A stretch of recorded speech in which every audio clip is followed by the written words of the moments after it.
I built a faceless NBA YouTube channel from scratch and made $40,000 in ad revenue. I didn't have to be on camera, write the scripts, record voiceovers, or even create the video myself. Everything was outsourced and automated. In this video, I'll break down exactly how I picked my niche, built my team, and scaled my channel to $40,000 in revenue. Whether you're just getting started or you've tried and failed before, I'll show you the exact steps I took so you can do the same. But here's the truth. When I first started, I was nervous. Every video cost me $100 to $125 to produce, and I had no idea if it would ever pay off. What if my videos flopped? What if I wasted all that money with nothing to show for it? I had no proof this would work, just the belief that if I kept going, I'd figure it out. Make sure to stick around until the end, because I'll show you exactly how I made this work, and the huge mistake that cost me an additional $20,000 in ad revenue. If you're thinking about starting a YouTube automation channel, you need to hear this.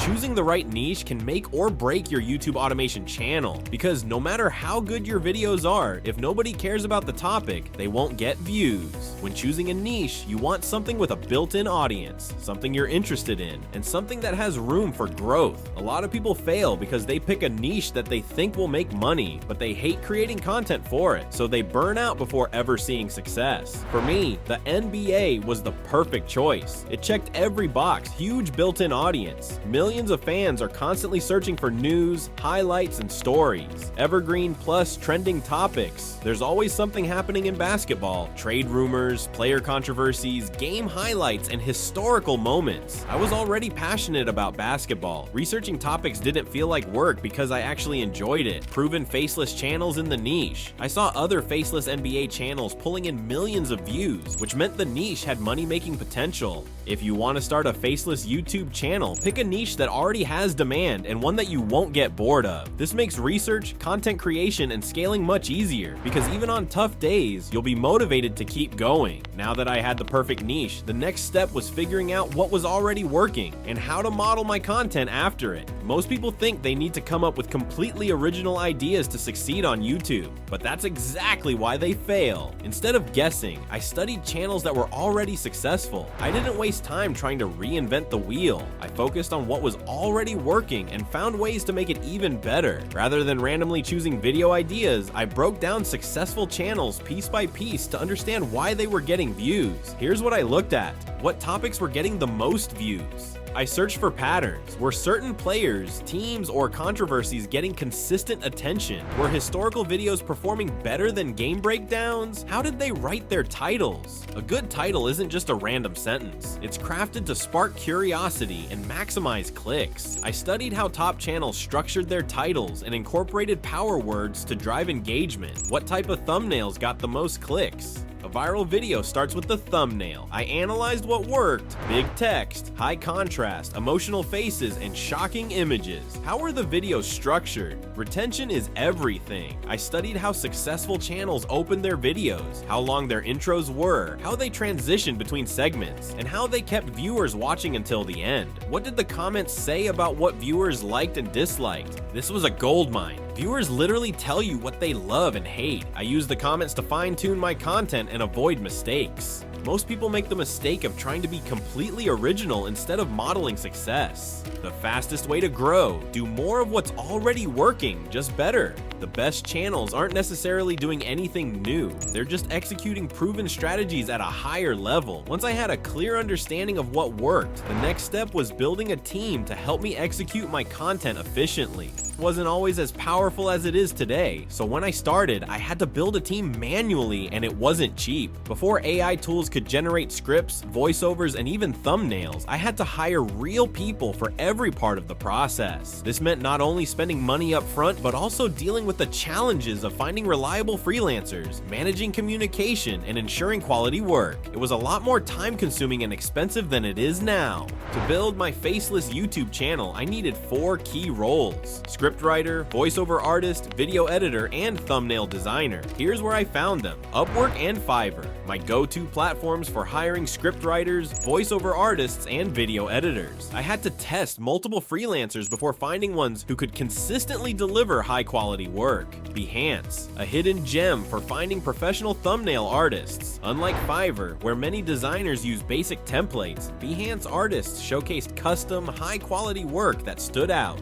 Each video cost me $100 to $125, which meant I had to be very strategic with what I posted, since I was spending real money before making any revenue. I couldn't afford to waste time on videos that weren't likely to perform well. This forced me to be laser focused on competitive research, thumbnail design, and retention strategies. But even though it was expensive, it paid off. My videos started gaining traction, and I was on my way to monetization. But this was just the beginning. Next, I had to refine my content strategy to make sure every upload had the highest chance of success. Uploading videos isn't enough. If you're not constantly analyzing what's working and what's not, you're just guessing. I started posting videos, but I didn't just blindly upload and hope for the best. I was constantly tracking performance, studying analytics, and making adjustments based on what my audience responded to. Instead of treating YouTube like a gamble, I treated it like a data-driven system. If a video blew up, I'd make more videos on similar topics. Success leaves clues. If a certain type of content was getting high views and engagement, I knew there was demand. I would double down and create more videos with the same theme, but with a fresh angle. If a video flopped, I'd analyze why and avoid that type of content. Was it the topic, the title, the thumbnail? I'd go back and study the click-through rate, CTR, audience retention, and watch time to figure out what went wrong and adjust accordingly. I paid close attention to audience feedback and adjusted based on what they wanted. The comments section is a goldmine. Viewers will literally tell you what they liked, what they didn't, and what they want to see next. Instead of guessing, I used their feedback to improve my content. Success on YouTube isn't random. It's about testing, learning, and doubling down on what works. The more I refined my process, the faster my channel grew.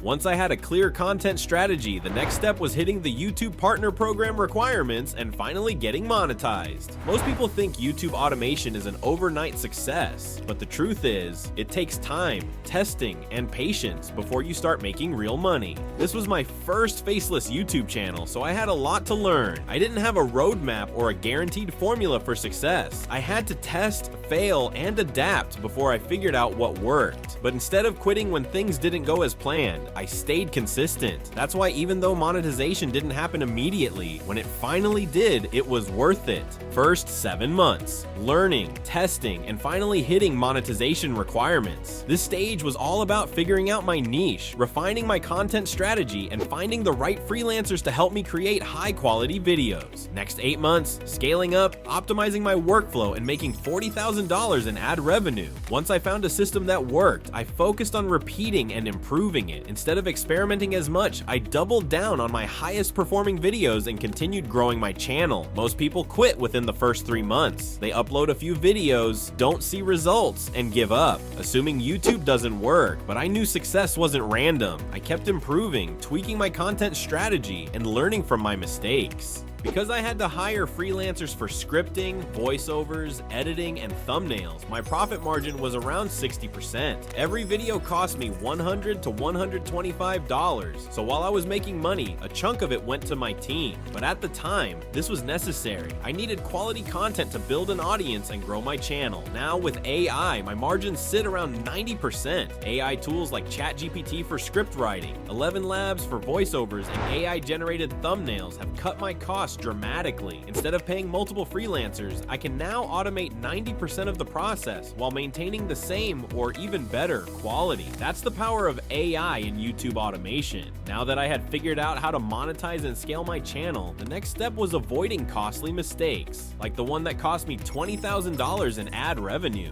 Everything was going great until YouTube stopped paying me. My channel was growing, my videos were pulling in millions of views, and I was finally making serious money. Then out of nowhere, my revenue would stop coming in. It wasn't a glitch, it was a huge mistake on my end that could have been avoided. I didn't fully understand copyright rules in the sports niche, and neither did my editors. We thought we were playing it safe by using short clips from NBA games, but we quickly learned that wasn't enough. Fair use is tricky, and YouTube doesn't take chances when it comes to copyrighted content. My editors didn't follow proper for fair use guidelines, and my videos got flagged. Some of my biggest videos were getting pushed by YouTube, but as soon as they gained traction, boom, copyright claim. Even the ones that weren't taken down were instantly demonetized, meaning I wasn't making a single penny from them. I had viral videos generating millions of views, but because of copyright issues, I didn't see a dime from them. If I had known what I know now, I could have made $60,000 instead of $40,000.